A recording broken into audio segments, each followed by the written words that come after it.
una diferencia. De 10 a 13. Marca de radio.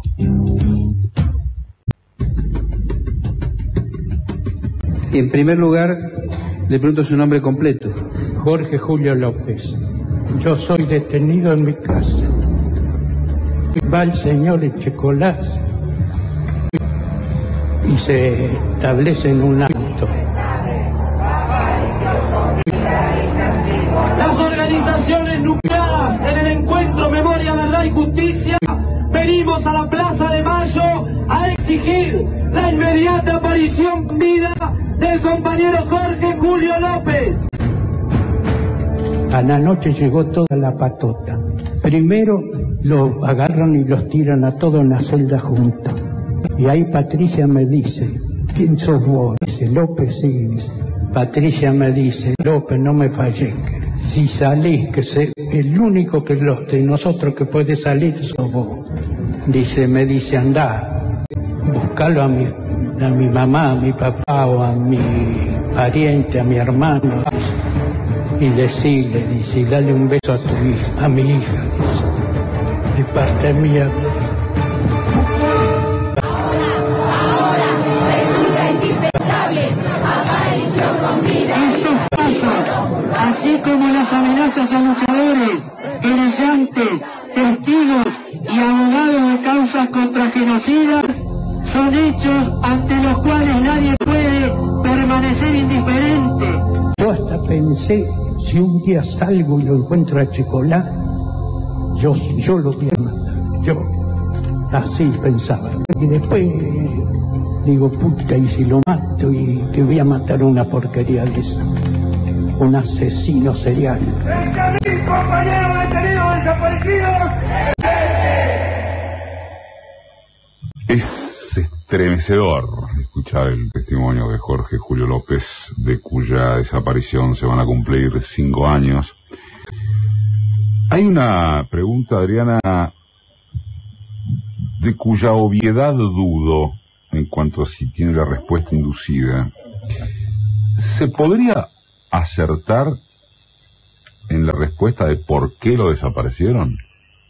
No, porque es amplia, me parece, la respuesta. Y según quien responda, hay una enorme variedad. Hay quien dijo que era como el inicio para truncar los juicios, y justamente leyendo este material que mencionaba al principio, esta edición especial que hizo la Asociación de Exdetenidos, que se presenta el martes 13 a las 19 en Chacabuco 955, lo vamos a poner en Facebook este detalle por las dudas, que además, como vos marcabas y cuando elogiaste, fue diseñado por Martina Laborde, que es la hija de Adriana Calvo, que falleció en diciembre de 2010. Te decía que hojeándolo encontré un detalle, porque claro, yo conozco mucho el caso, pero hasta yo me olvido, Eduardo, de esto que te voy a contar. La respuesta a por qué lo desaparecieron, en mi caso, que yo elijo, se pensó que era para truncar su testimonio. En realidad esto no tenía sentido, porque él ya había declarado. Recordemos que López desaparece en el marco del juicio al genocida Echecolás, entre otros represores de La Plata. López desaparece la mañana del lunes 18 de septiembre de 2006 y era el día en que se exponían los alegatos de su querella, la querella de Justicia Ya La Plata. ¿Qué pasó? Fíjate lo que dice la edición de la Asociación de Exdetenidos. Lo leo textual. El tribunal tuvo que convocar a un cuarto intermedio ante la ausencia de López. Esto causó gran preocupación en la sala. Uno de los problemas que se presentaban como inmediatos ante su ausencia, sin tomar aún dimensión de lo que estaba sucediendo, era que la asistencia de López era fundamental, ya que los abogados no actuaban con poder, sino como patrocinantes. Los abogados de López no tenían el poder, sino que eran patrocinantes. Por lo tanto, la presencia del patrocinado, de Jorge Julio López, en la sala era obligatoria. Es decir, corrió riesgo el juicio Echecolás.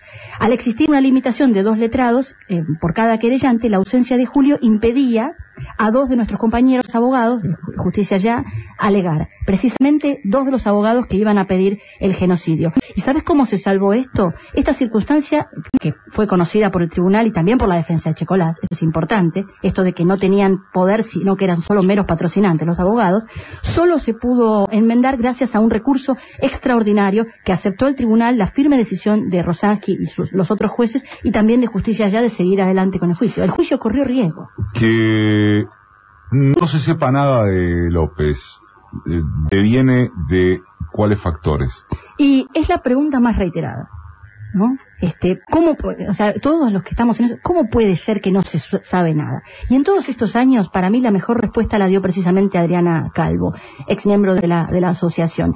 Ella dijo justamente en página 12, no se sabe nada de López porque hubo una mezcla explosiva de inoperancia, encubrimiento y complicidad de los funcionarios y las fuerzas de seguridad. Esto es, a lo largo de los 5 años de la causa. Y en este número que mencionábamos, en este número especial de la revista de la asociación, Aníbal Natiuk, que es uno de los abogados de la causa, responde al mismo interrogante y dice que hay responsabilidades estatales compartidas. Por un lado la justicia, los jueces y los fiscales, los poderes ejecutivos y las fuerzas de seguridad. Esto es indudable. Pero también marca que hubo errores desde el inicio.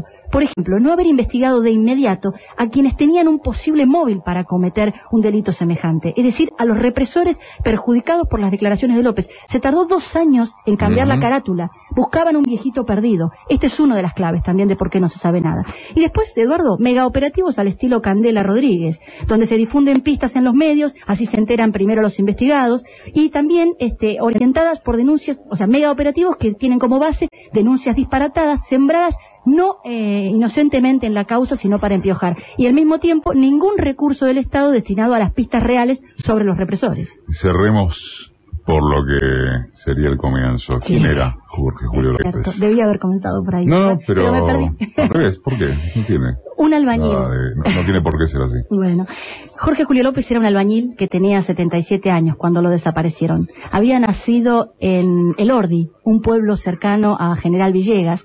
Estudió hasta 4º grado, hizo la colimba en San Martín de los Andes y consiguió trabajo en las Quintas de los Hornos.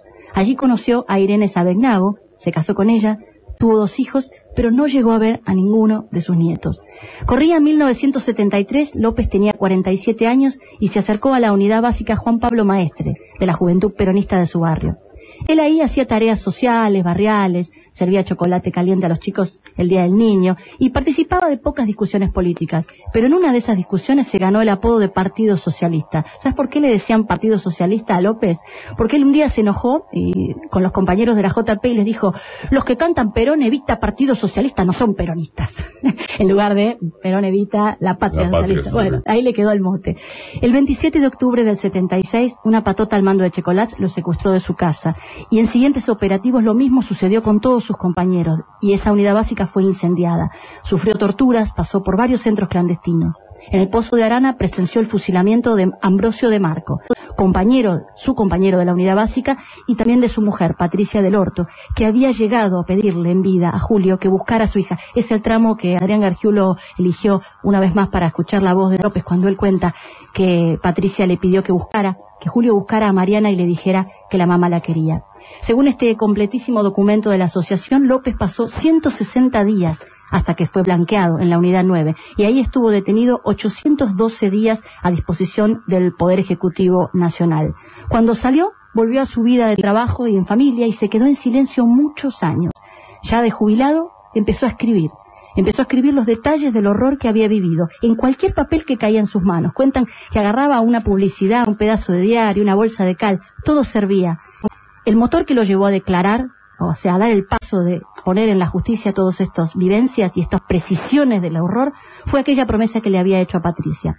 Su familia, la familia de Patricia, había iniciado una intensa búsqueda a fines de los 90 hasta que pudieron contactar a López, y el caso finalmente fue uno de los pilares de la condena de Echecolás.